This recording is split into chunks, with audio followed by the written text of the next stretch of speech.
Estou caminhando pra chegar mais perto, mas entre mim e a promessa um deserto e eu.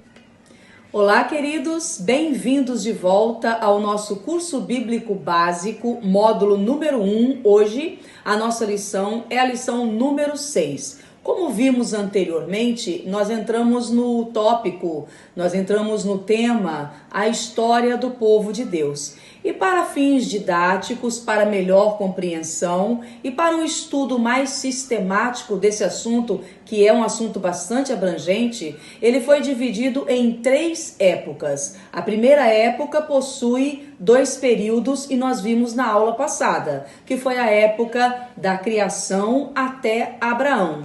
Foi subdividido em 2 períodos. Hoje, na aula número 6, nós vamos entrar na segunda época da história do povo de Deus, que é a época de Israel.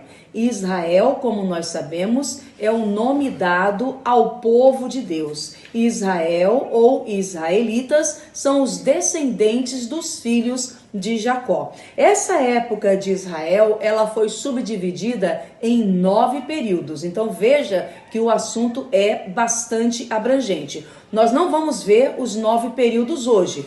Hoje veremos alguns períodos e na próxima aula veremos os demais períodos que compõem a época de Israel. Israel, na verdade, ele é o centro da história bíblica.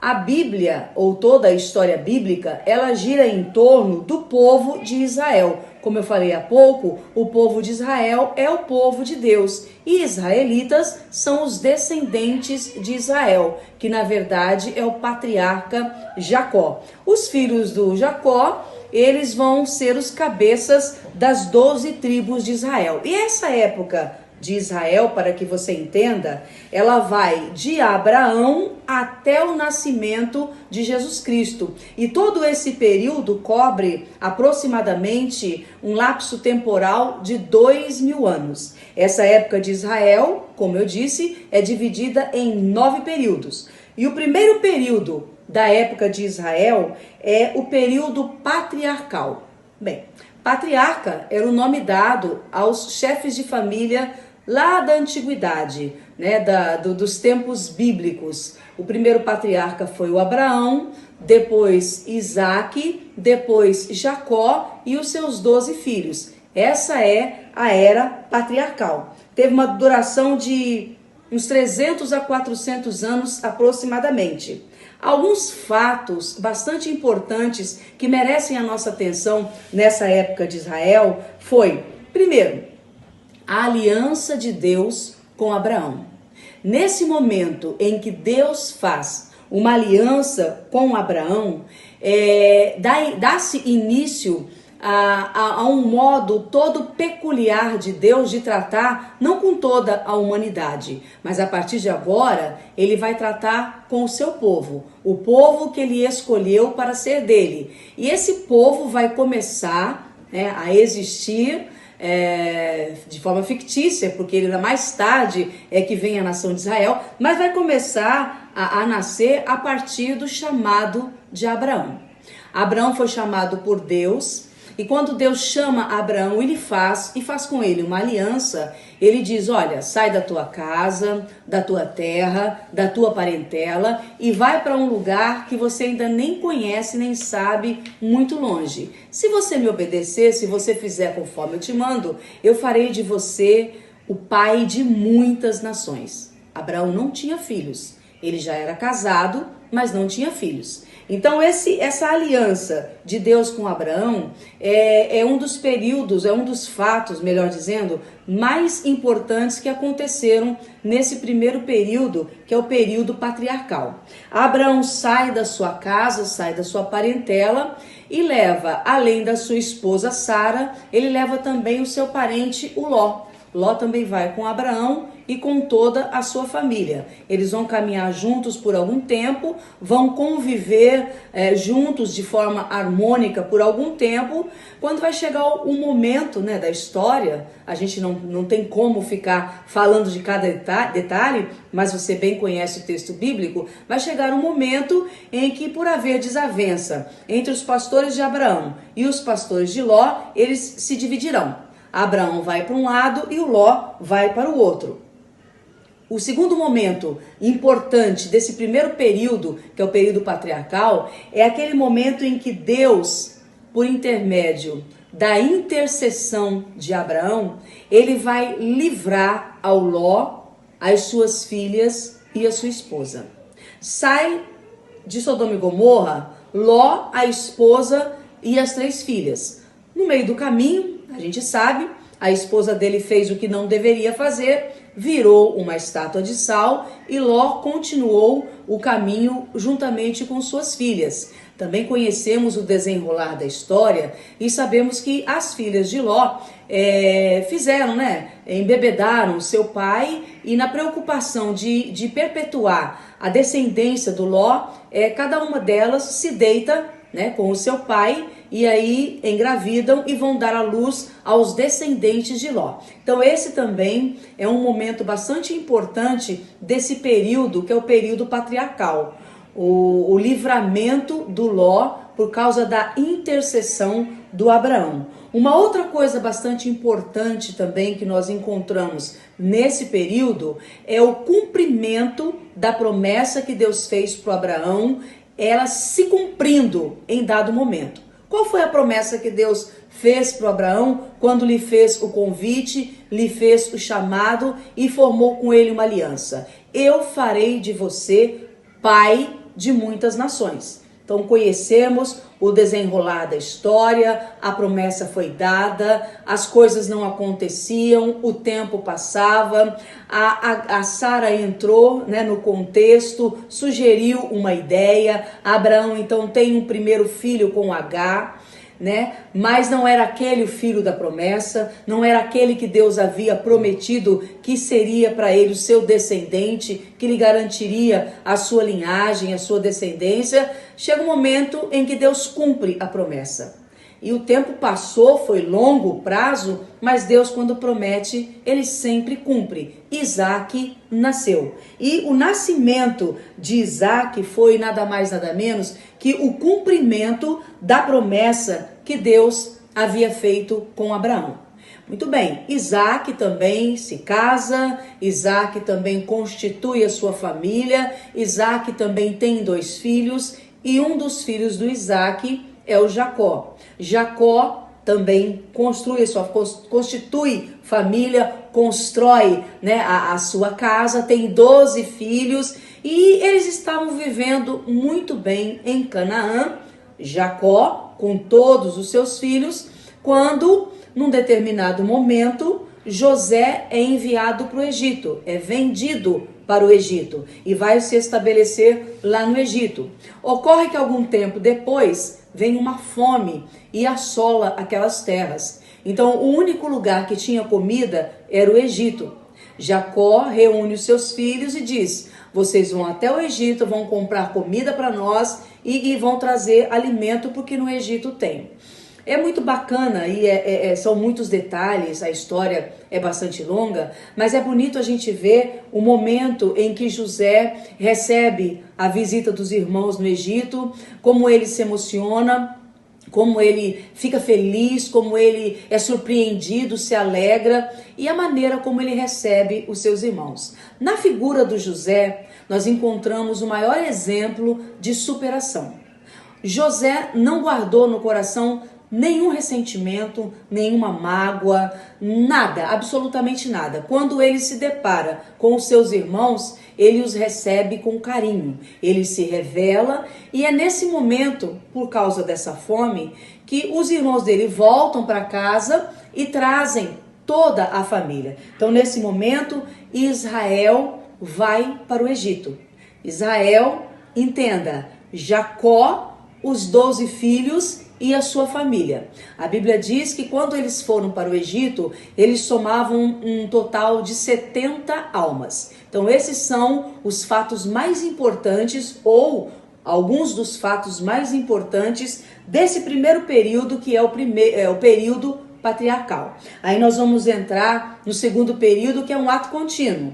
É Israel chegando no Egito. Como eu disse, a fome assolou, eles foram obrigados, eles vieram para o Egito para poder se abrigar. Os fatos importantes que aconteceram nesse período de Israel no Egito são as 10 pragas, a instituição da primeira Páscoa, a partida do Egito do povo de Deus. O povo de Deus sai do Egito. E uma outra coisa também de suma importância que nós encontramos nesse período é a figura do Moisés. Veja que Deus, ele preparou o Moisés para uma missão muito importante. Moisés seria usado por Deus para ser o libertador do povo hebreu. Ainda não é Israel, ainda é somente o povo hebreu. Então, até a partir do nascimento de Moisés, a atuação divina é notória. O Moisés nasce, corre o risco de ser morto, de ser assassinado, ele é escondido, ele é preservado, ele é criado pela filha do faraó. Então nós vemos, assim, desde o nascimento de Moisés, no decorrer da sua vida, o agir de Deus. É Deus preparando um homem para uma missão muito importante. Então, ele vive 120 anos. O total de dias de Moisés são de 120 anos. 40 anos ele passa na corte do faraó, sendo instruído em tudo o que você pode imaginar. Desde instrução para guerra, como instrução mesmo de cultura, de estudo. Ele passou 40 anos na corte sendo instruído. Depois ele vai passar 40 anos no deserto sendo preparado por Deus, e depois mais 40 anos no deserto conduzindo o povo de volta, para a terra prometida. Antes que o Moisés tire o povo do Egito, nós encontramos um dos adventos mais impactantes da história do povo de Deus, que foram as 10 pragas. Antes do povo sair do Egito, 10 pragas sobrevieram ao Egito. Mas deixa eu registrar aqui que o povo passa mais de 40 anos dentro do Egito, ok? Desde a saída lá de Jacó com os filhos e as famílias, 70 almas lá atrás, chegada no Egito, até o Êxodo, passaram-se mais de 400 anos. Então é um longo período que o povo hebreu passou dentro do Egito.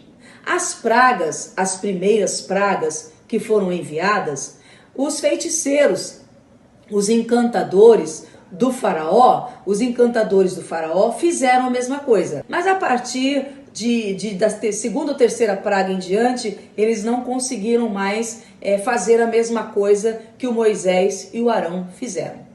Houve um momento, então, em que o Moisés ele tentou colocar alguns obstáculos. Aí Deus disse: Moisés, não se preocupe, você será a minha boca e Arão será a sua boca perante o faraó. Então Moisés vai e se apresenta. A primeira praga, os encantadores fazem a mesma coisa. A segunda praga, eles também conseguem imitar. E aí as pragas vão acontecendo uma após a outra e os encantadores não conseguem mais imitar, fazer a mesma coisa. Com essas 10 pragas, nós aprendemos que o Senhor Deus, que se apresenta como o Eu Sou, ele é de fato. Porque no Egito muitas divindades eram cultuadas, eles eram um povo politeísta, e o povo hebreu é um povo monoteísta, eles adoram um único Deus. Então em cada praga que vinha sobre o Egito, uma divindade, ela era desbancada. Os egípcios ficavam envergonhados, aquela divindade ficava envergonhada e os hebreus conseguiam com que o nome do Senhor fosse exaltado. Veja que é interessante a gente prestar atenção no texto sagrado que os hebreus estavam dentro da terra do Egito. As pragas vinham e acometiam todo o Egito, exceto o lugar aonde estavam os hebreus. Os egípcios sofriam na pele, os egípcios sofriam na carne, ali, debaixo dos olhos, cada praga que vinha. Mas o hebreu não era afetado de modo nenhum. Então, em cada praga, o nome do Senhor era exaltado. Os hebreus conseguiam mostrar, por intermédio do agir de Deus, o quanto Deus era Senhor, de fato e de verdade. E o quanto aquelas divindades representadas por aquelas pragas não mereciam crédito, eram desbancadas em cada uma delas. E na 10ª praga, que foi a morte dos primogênitos, o sofrimento do Egito foi geral. Foi um sofrimento terrível. Todos os primogênitos morreram dentro do Egito, no meio do povo egípcio, inclusive na casa do faraó. Mas na casa do hebreu, nenhum primogênito morreu.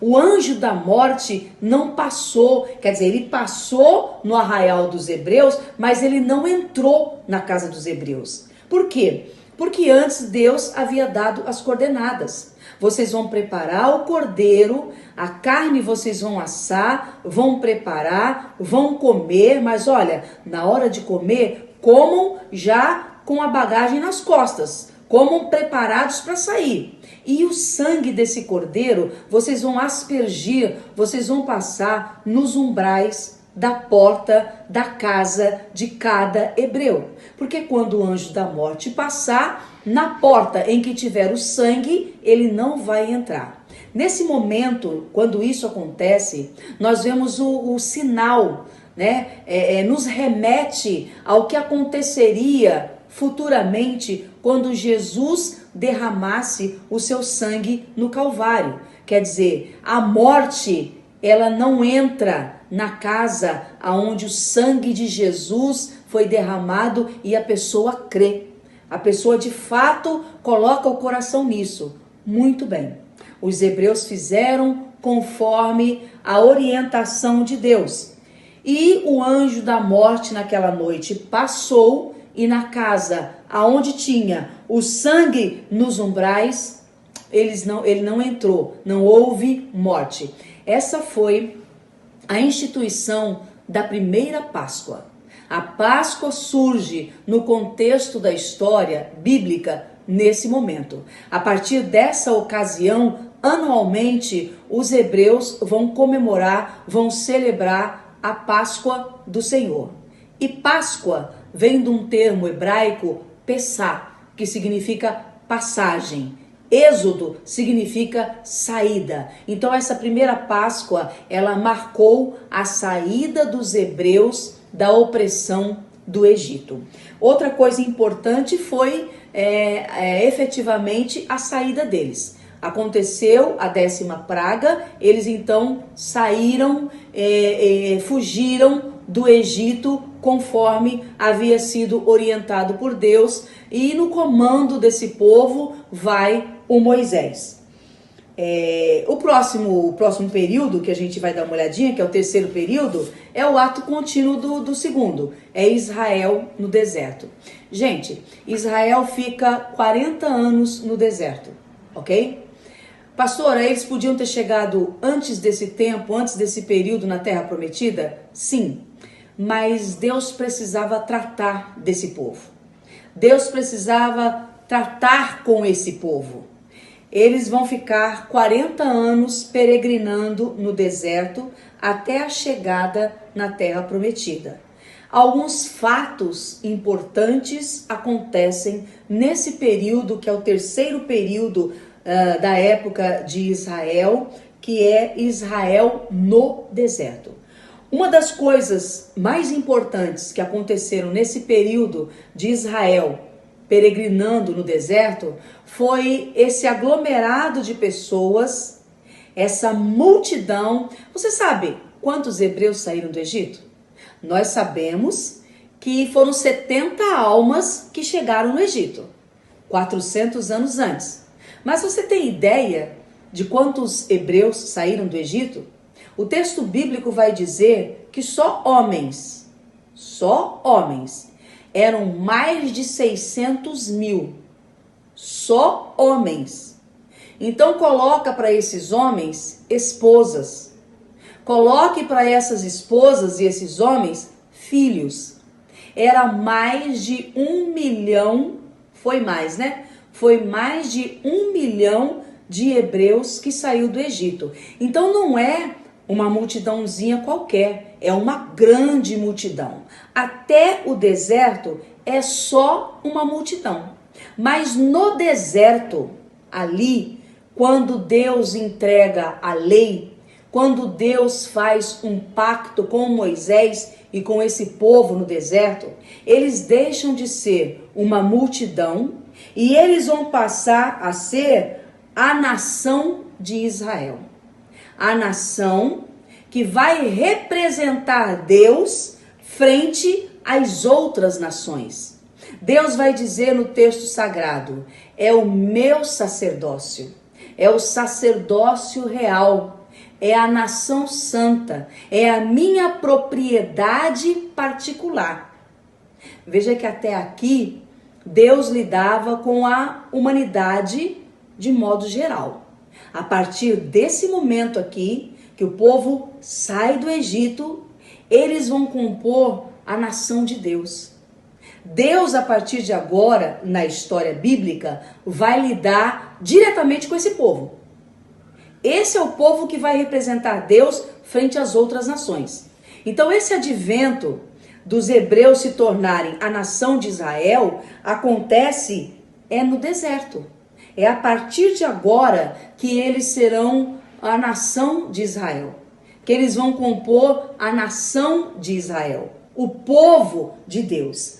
É nesse momento também, aqui no deserto, nesses 40 anos, que vai acontecer a promulgação da lei. Deus entrega a lei para o Moisés e o Moisés entrega a lei para o povo. Quando Deus faz a proposta: Moisés, pergunta para esse povo se eles querem a minha lei. E o Moisés congrega todo mundo lá no deserto e pergunta: assim diz o Senhor, vocês querem a lei? Vocês querem esse pacto, essa aliança com Deus? E eles respondem num coro só que queriam, que recebiam de bom grado a lei de Deus. Então a lei, ela vem primeiro no formato dos 10 mandamentos, que são as 2 pedras que o Moisés desce, lá do monte, esteve com Deus durante algum tempo, desce e ele vai trazer as leis primeiro no formato dos 10 mandamentos. Mas depois vai se desdobrar em várias outras leis estabelecidas, lei de cunho religioso, lei de cunho social, lei de cunho, como é que eu posso dizer, penal, você está me entendendo? Lei de reparação, a reparação frente ao dano. Tudo isso a gente vai encontrar sendo entregue para o povo aqui nesse momento no deserto. Nós temos o livro de Gênesis, Êxodo, Levítico, Números e Deuteronômio, que são os 5 livros da lei. Levítico vai tratar da lei cerimonial, de tudo que diz respeito ao sacrifício, às coisas de Deus. Então nós encontramos em Levítico. Deuteronômio é a repetição de toda a lei. E os 10 mandamentos nós vamos encontrar em Êxodo capítulo 19. Mas lembra, 10 mandamentos são a base. Deles vão decorrer outras normas. Qual é a finalidade da lei? É punir? Qual é a finalidade da lei? É fazer o hebreu, ficar envergonhado? Não. A finalidade da lei é uma só. A lei tem cunho didático. Por meio da lei, quando Deus entrega a lei para o povo, por intermédio de Moisés, ele tem como objetivo ensinar o povo. Veja que daqui a pouquinho, 40 anos vão se passar, eles vão chegar na terra de Canaã. E eles agora não são só um aglomerado de pessoas, eles formam a nação de Israel. Então eles não podem chegar na Terra Prometida de qualquer jeito.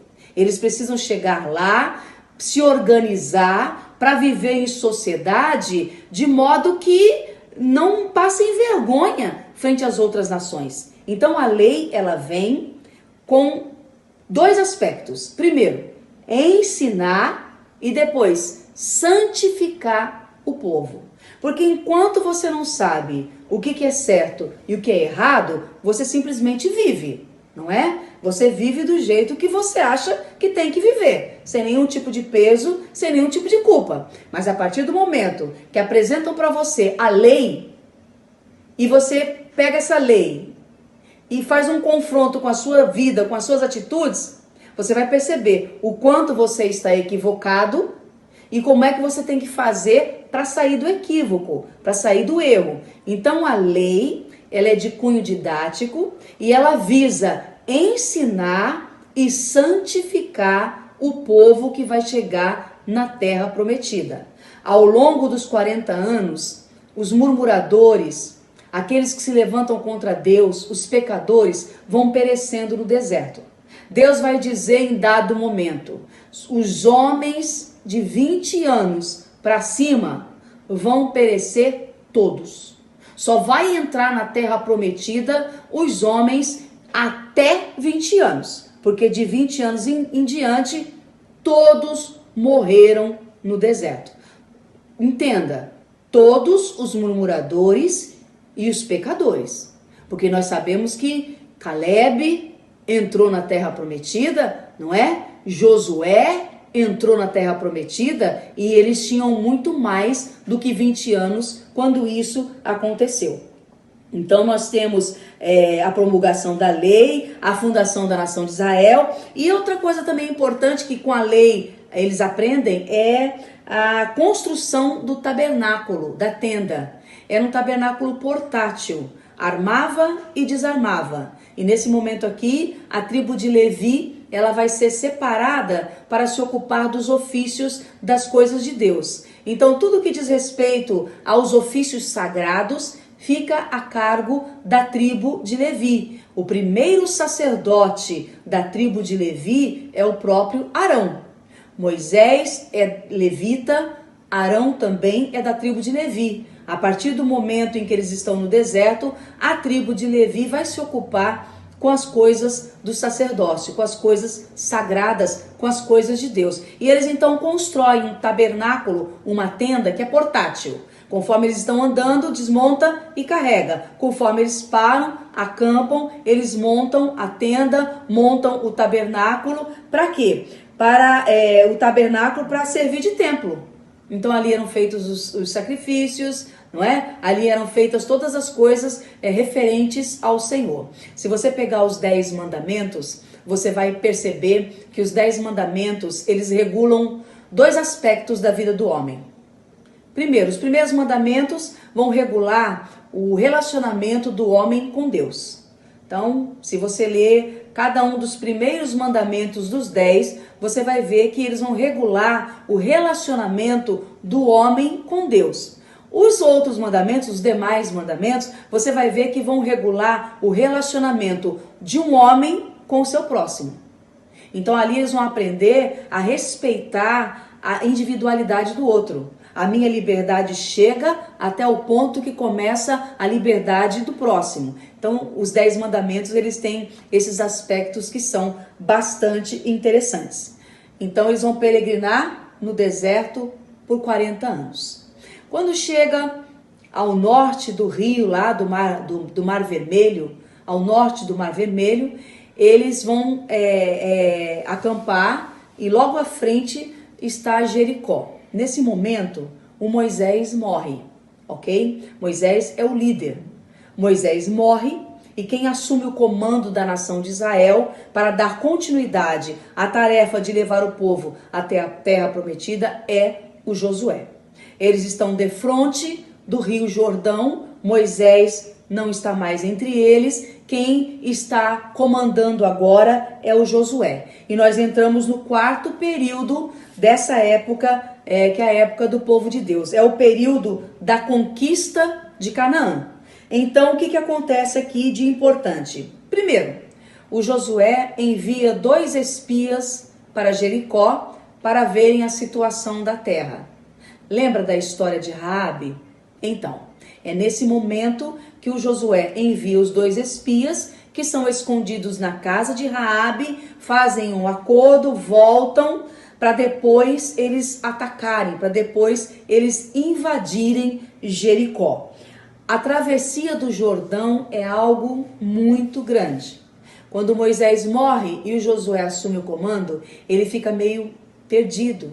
Deus fala: Moisés, eu não te mandei? Se esforça, tem bom ânimo, levanta, vai, continua a obra. Assim como eu fui com Moisés, eu serei com você.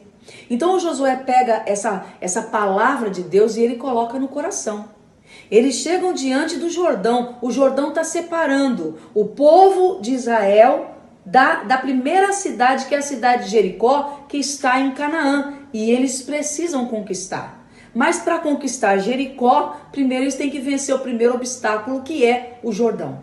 Josué, então, pela mão de Deus, pelo poder de Deus, ele vai dividir, né? Ele vai colocar a Arca da Aliança. Enfim, tem todo um rito que Deus diz para eles fazerem e o Jordão se abre.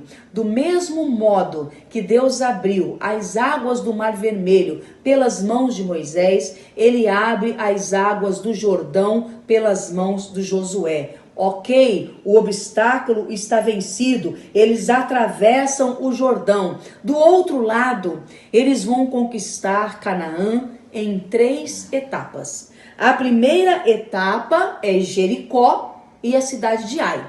Eles vão então entrar, lutar e conquistar e vencer. A segunda etapa são as campanhas do sul. Eles vão conquistar toda a parte sul de Canaã. E a terceira etapa são as campanhas do norte. E eles vão vencer e conquistar todas as terras do norte de Canaã. Feito isso, eles se estabelecem na terra prometida e fazem a divisão.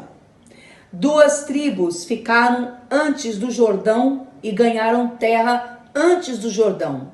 As outras tribos, depois do Jordão agora, as terras serão divididas de maneira proporcional e a localização delas por meio de sorteio.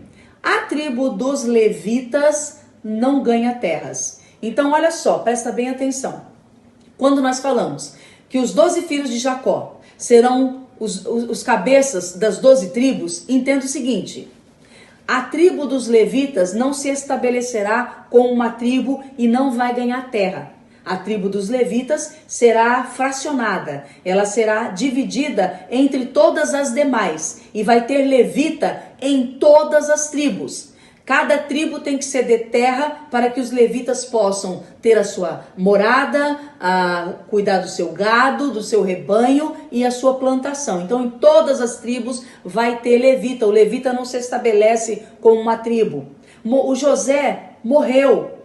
Então, tira o José e tira os levitas, nós ficamos com 10 tribos. O que acontece para compor as 12? Os 2 filhos de José vão compor as 12 tribos. Então, Efraim e Manassés vão entrar no lugar dos levitas e do José, para compor as 12 tribos. E a tribo dos levitas vai se dissolver e vai ser espalhada por todas as demais, tá? Porque normalmente, quando a gente pede o nome dos 12 filhos, você vai lá no texto sagrado e encontra bonitinho. Quando a gente pede o nome das 12 tribos, os nossos queridos alunos, isso já aconteceu em atividade passada, vão lá e só repetem o nome dos 12 filhos. Não. Quando você vai colocar o nome dos 12 filhos, são os 12 filhos, terminando com Levi, incluindo Levi e José. Mas, quando a gente pede as 12 tribos, você exclui o Levi, exclui o José e inclui o Efraim e o Manassés. Esses foram os fatos importantes desse período quarto, na verdade, né? Que é a conquista de Canaã. O 5º período, que é o ato contínuo, é o período dos juízes. É um dos períodos mais obscuros da história do povo de Deus. Porque, veja bem, nós temos que aprender a obedecer a palavra de Deus do jeito que ela chega pra gente. Deus falou assim: vocês vão entrar em Canaã, vocês vão conquistar, tomar posse de toda a terra, porque ela é de vocês. Aqueles que se opuserem, vocês vão matar ao fio da espada. E aqueles que não se opuserem, vocês vão expulsar da terra. O que aconteceu de fato? Eles foram conquistando, mas eles permitiram que alguns cananeus permanecessem na terra. E lá em Canaã, eles tinham a prática do paganismo. Eles eram idólatras, eles eram politeístas. Então, a partir do momento que os hebreus entram, tomam posse da terra e permitem que alguns cananeus permaneçam, eles estão permitindo que o pecado fique no meio do povo.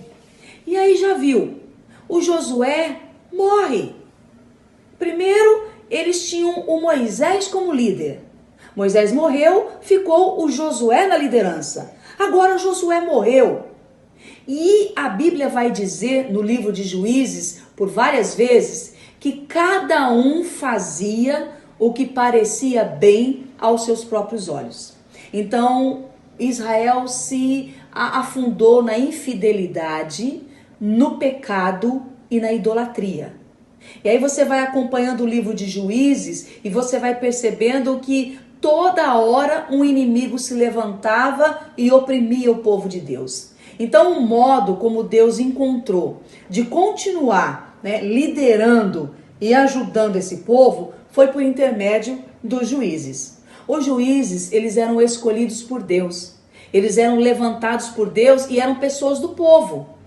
Que Deus levantava para quê? Para que por meio desse juiz, o povo de Deus vencesse o inimigo. Então, quando o povo fazia o que era mal aos olhos do Senhor, o inimigo vinha, oprimia, causava sofrimento, o povo clamava, Deus levantava um juiz e vinha o socorro, vinha a libertação. Quando você lê o livro de Juízes, parece brincadeira, mas é um círculo vicioso. O povo peca, o inimigo vem, oprime, causa sofrimento, o povo clama, Deus levanta o libertador e o libertador traz paz para o povo. Então foram vários juízes, vários homens, inclusive Débora foi levantada juntamente com Baraque, justamente nessa época, para liderar o povo de Deus, para estar junto com o povo de Deus, clamando para Deus poder livrar. Então o livro de Juízes é isso, é um ciclo, tá? E fez o que era mal aos olhos do Senhor. Cada um fazia o que lhe parecia correto. Quando um juiz morria, o povo caía no pecado, o inimigo vinha um sofrimento, o povo clamava, Deus levantava outro juiz. O último dos juízes foi um homem muito especial, foi o Samuel. Samuel foi o último dos juízes. E Samuel não era somente juiz, ele era juiz, ele era sacerdote e ele era também profeta. Então, Samuel foi um grande juiz, Samuel foi um grande profeta, Samuel foi um grande sacerdote. E é o próprio Samuel, o último juiz desse período dos juízes, que vai ungir o primeiro rei de Israel. Então, nesse período dos juízes, os fatos importantes são a infidelidade e a idolatria dos israelitas, o pecado, a opressão, a súplica, o livramento e a instituição dos juízes como lideranças levantadas por Deus para levar o povo de Israel a vencer o adversário. O próximo período é o período da monarquia, mas isso é assunto para nossa próxima aula. Então, o maior líder espiritual desse período dos juízes foi o Samuel, ok? Depois de Samuel, então, nós vamos entrar num outro período, que é o período da monarquia, e é assunto da nossa próxima aula. No finalzinho tem a atividade que vai valer ponto para compor a nota. Fica com Deus e até a próxima.